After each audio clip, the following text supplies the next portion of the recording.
race vlog with a difference today. What's the difference, you ask?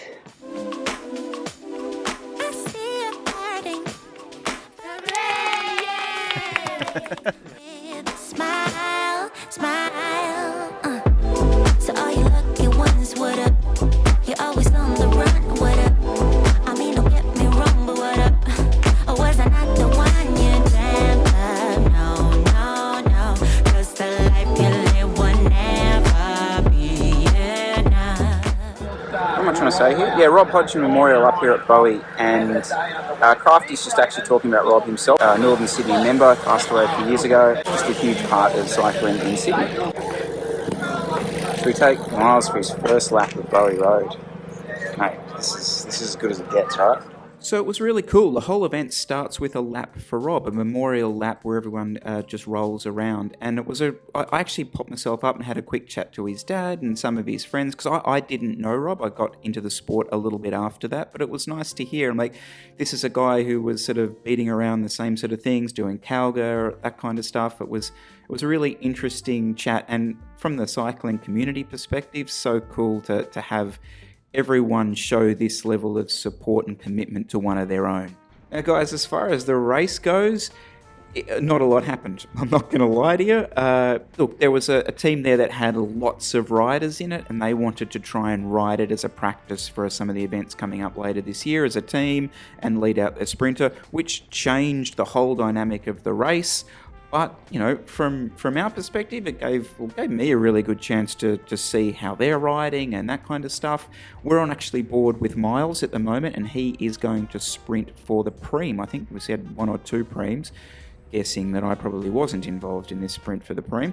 Yeah, so it was a changed dynamic of the race. Some people were kind of umming and ahhing and complaining a little bit after it, whatever. Like, I kind of like the fact that not every race is the same, and you've got races where teams dictate, and you've got races where individuals dictate, so it is what it is. It's all good fun. From a personal perspective, you guys know that I've struggled, is probably the easiest way to say this, on this course in the past, all mainly due to that corner that I just went around. Guys, I was way better. I have practiced a little bit of U-turn cornering down at the park and that kind of stuff when I can. And you can kind of see here going around this one, like I'm not dropping the wheel as dreadfully as I was last time, sort of getting on top of the power quicker. And, you know, I think that's Mick Cupid or someone in front of me there, you know, guy with a good punch. I'm sort of not dropping off him too badly. It was nice to be relevant in this race for once.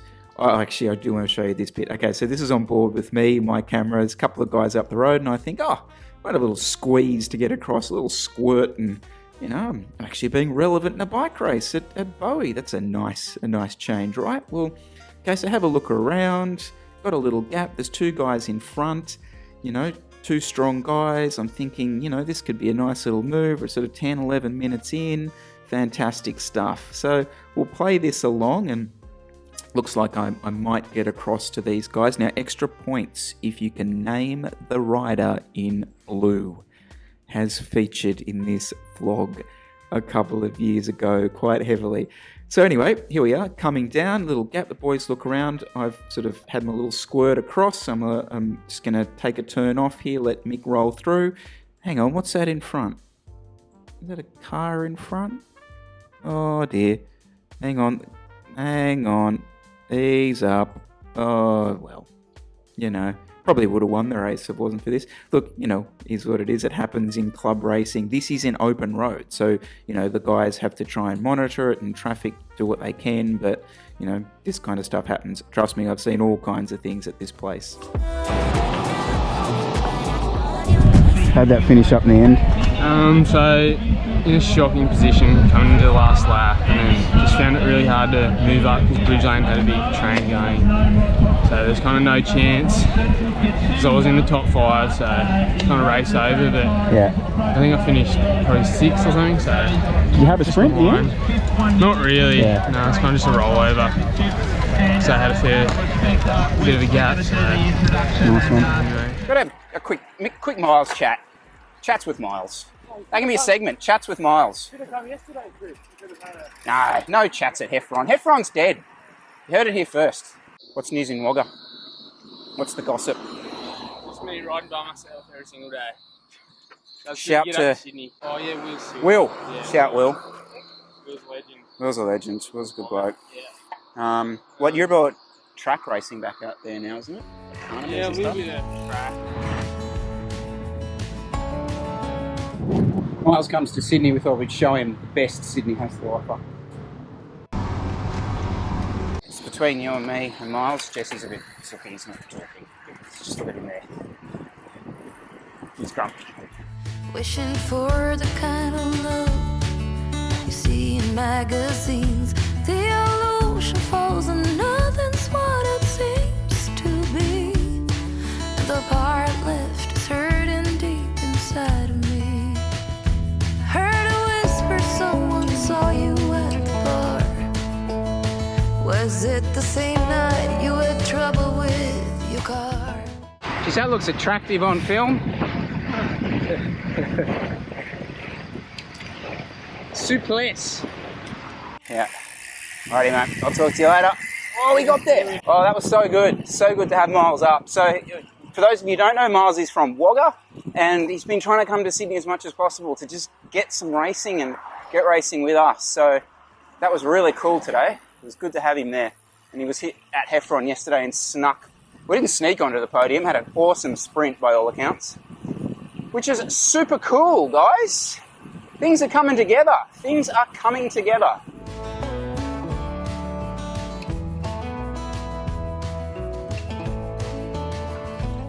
We on? I think we're on. So I think we gave Kira a bit of a shout in the last vlog, didn't we, about her swimming? And did I mention Catherine's playing a little bit of tennis?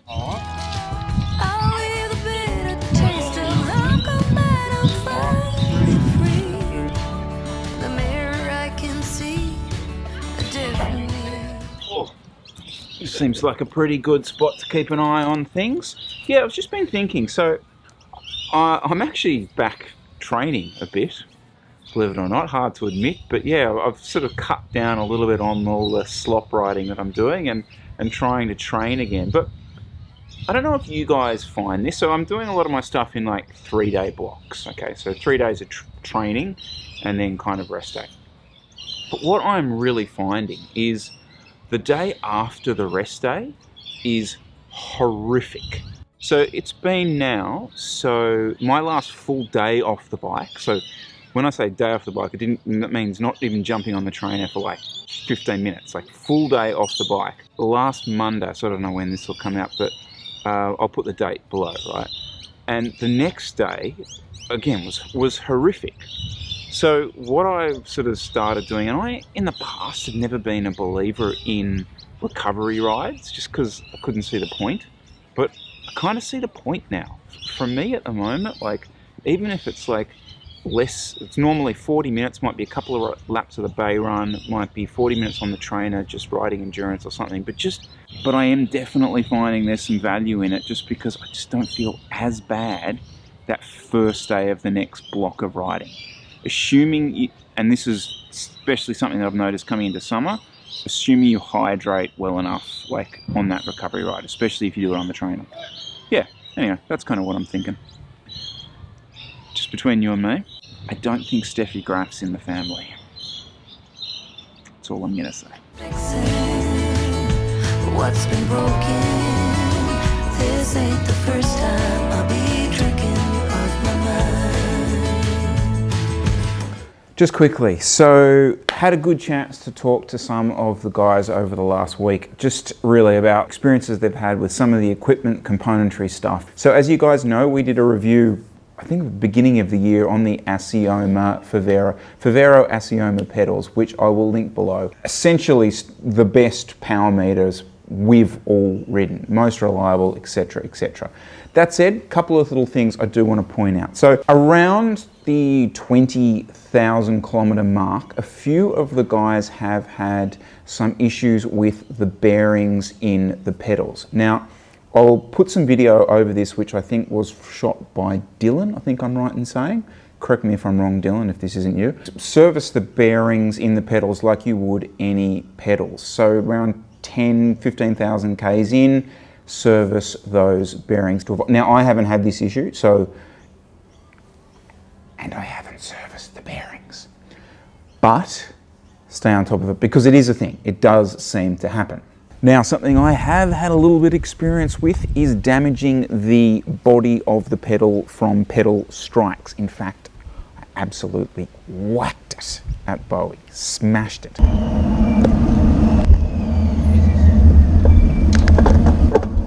It didn't like stop the power working. I don't know what you got to do to actually stop these power pedals working. Anyway, it's a pretty simple fix. You have to just replace the body of the pedal. They're sold separately, the left and the right, so whichever one you damage worse. And I'll put a link below to where they're available. I know in Australia they're available on Bike Bug for kind of under $100. So, I don't know what these are called, but on the front derailleur of our Campy Mechs, a few of us have had these plastic inserts come off.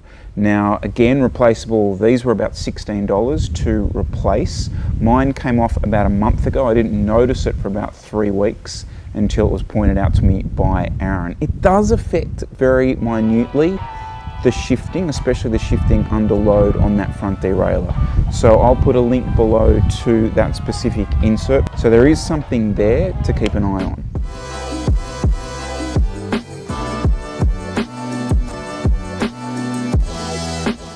Right, before we go, guys, this. So as you hopefully saw, the NRS announced that the Tour of Tweed, or we're calling it the COVID Cup, is going ahead at the end of this month. I think it's going to run from the 28th to the 6th. It's a full 10 days of racing. All individual events build together towards crowning an NRS champion. So the reason I bring this up is, if you guys would like me to talk about how this is from a team perspective, like what's it going to cost, what's the logistics, how does it work for the riders, there's a whole heap of stuff that I'd love to share with you guys.